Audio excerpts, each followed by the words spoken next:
Bacaan dari surat Rasul Paulus kepada jemaat di Kolose. Saudara-saudara, Allah tidak kelihatan. Kristuslah gambarnya. Dialah yang pertama dari segala ciptaan.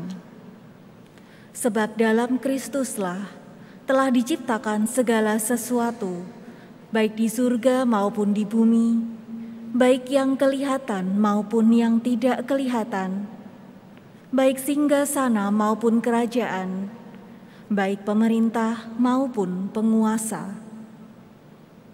Segala sesuatu diciptakan dengan perantaraannya dan untuk Dia. Dia ada mendahului segala sesuatu, dan segala sesuatu ada di dalam Dia. Kristuslah kepala tubuh, yaitu jemaat. Dialah yang sulung, yang pertama bangkit dari antara orang mati, sehingga Dialah yang paling utama dalam segala sesuatu. Karena seluruh kepenuhan Allah berkenan diam dalam Kristus, dan dengan perantaraan Kristus, Allah mendamaikan segala sesuatu dengan dirinya, baik yang ada di bumi maupun yang ada di surga. Segalanya didamaikan oleh darah Kristus yang tersalib. Demikianlah sabda Tuhan. Syukur kepada Allah. Datanglah ke hadapan Tuhan dengan sorak-sorai. Datanglah ke hadapan Tuhan dengan sorak-sorai. Beribadahlah kepada Tuhan dengan sukacita. Datanglah ke hadapan-Nya dengan sorak-sorai. Datanglah ke hadapan Tuhan dengan sorak-sorai. Ketahuilah bahwa Tuhanlah Allah. Dialah yang menjadikan kita dan punya Dialah kita. Kita ini umat-Nya dan kawanan domba gembalaannya. Datanglah ke hadapan Tuhan dengan sorak-sorai. Masuklah melalui pintu gerbang-Nya dengan nyanyian syukur. Masuklah ke pelataran-Nya dengan puji-pujian. Bersyukurlah kepada-Nya dan pujilah nama-Nya. Datanglah ke hadapan Tuhan dengan sorak-sorai. Sebab Tuhan itu baik, kasih setia-Nya untuk selama-lamanya, dan kesetiaan-Nya tetap turun-temurun. Datanglah ke hadapan Tuhan dengan sorak-sorai.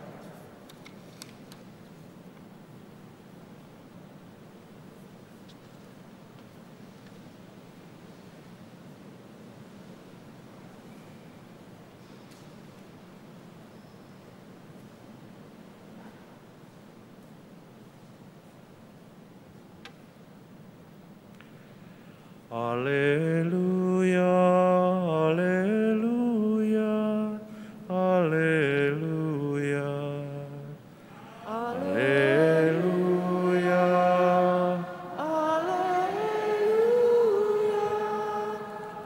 haleluya. Aku ini cahaya dunia, sabda Tuhan, yang mengikuti aku hidup dalam cahaya. Haleluya, haleluya, haleluya. Tuhan bersamamu. Dan bersama rohmu. Inilah Injil Yesus Kristus menurut Lukas. Dimuliakanlah Tuhan. Sekali peristiwa, orang-orang Farisi dan ahli-ahli Taurat berkata kepada Yesus, "Murid-murid Yohanes sering berpuasa dan sembahyang. Demikian pula murid-murid orang Farisi. Tetapi murid-muridmu makan dan minum."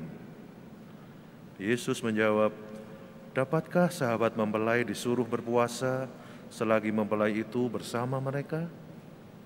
Tetapi akan datang waktunya mempelai diambil dari mereka.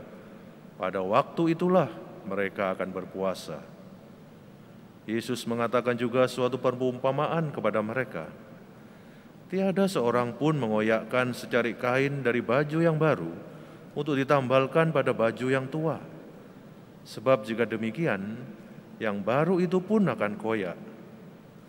Apalagi kain penambal yang dikoyakkan dari baju baru tidak akan cocok pada baju yang tua. Demikian juga tiada seorang pun mengisikan anggur baru ke dalam kantong kulit yang tua, sebab jika demikian, anggur baru itu akan mengoyakkan kantong tua itu. Lalu anggur akan terbuang dan kantong itu pun hancur. Tetapi anggur baru harus disimpan dalam kantong yang baru pula, dan tiada seorang pun yang telah minum anggur tua ingin minum anggur yang baru, sebab ia akan berkata, anggur yang tua lebih baik.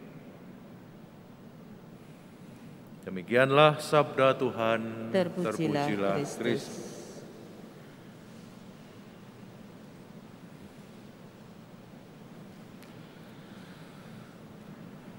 Hampir 2 tahun kita menyesuaikan diri. Banyak orang yang mengeluh, kapan Romo kita bisa kembali beribadah bersama, penuh sukacita seperti dulu. Tidak ada pembatasan sini dan sana, tidak ada yang harus ditolak untuk masuk bergabung dalam gereja.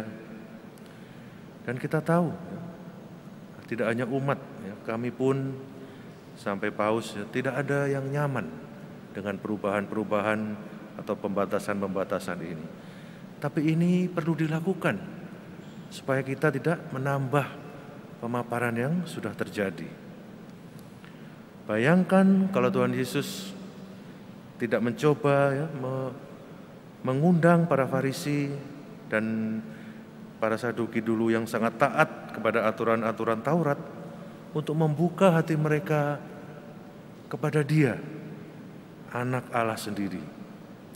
Tentu sembahyang dan puasa, 600 lebih aturan yang diturunkan dari hukum Taurat adalah sesuatu yang baik, karena itu juga berasal dari Tuhan. Tapi sepanjang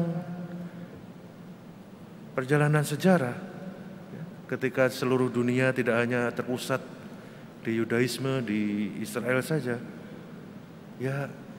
kita harus belajar beradaptasi. Kita ingin mengundang tradisi dan budaya adat lain yang membuka hati mereka kepada Tuhan Yesus. Kalau tidak, hari ini gereja-gereja ini akan menjadi sinagoge. Saya dan Romo-Romo akan berbicara dalam bahasa Ibrani, dan Anda juga harus belajar supaya bisa mengerti. Tapi karena gereja juga membuka hatinya. Ingat, Santo Yohanes Paulus II selalu mencium tanah ketika ia mengunjungi negara itu untuk pertama kali. Ia berkata, saya harus menghormati tanah ini karena Tuhan sudah datang lebih dahulu. Tuhan sudah menguduskan penduduk-penduduk setempat dengan tradisi dan adat budaya mereka. Dan gereja berkembang dengan pesat karena gereja juga belajar menghormati adat istiadat, tradisi dan budaya seperti di Jawa, di Sumatera, dan di tempat-tempat lain. Mari kita tetap seperti Paus Gregorius Agung menghargai tradisi dari gereja. Senang sekali mendengarkan lagu-lagu Gregorian karena sangat teratur apalagi dinyanyikan dengan bersama-sama. Kalau Anda mendengar rahib-rahib dari Rowo Seneng atau rubiah-rubiah dari Gedono rasanya seperti mendengarkan suara malaikat. Begitu banyak suara, tapi begitu satu dalam kesatuan irama Gregorian. Dan sudah banyak Gregorian yang juga dalam bahasa Jawa dan bahasa Indonesia. Menyesuaikan, merangkul semua, itulah tujuan Tuhan Yesus. Tidak merubah, tidak merusak, tapi memperdalam dan memperluas. Karena Allah melihat apa yang tidak hanya kita pamerkan di luar, tapi Allah melihat hati kita. Semoga kita semakin hari lepas hari mau membuka hati kita seperti Tuhan Yesus, seperti hati kudusnya, mau belajar dari doa dan teladan Santo Gregorius Agung.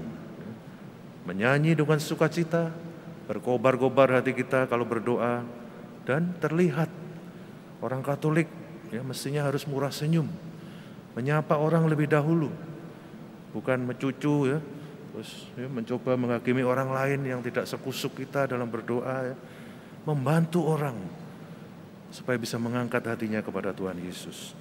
Semoga Ekaristi ini membantu kita untuk semakin mencintai tradisi liturgi kita, tetapi lebih penting lagi melihat Yesus yang ingin hadir dan tinggal bersama kita.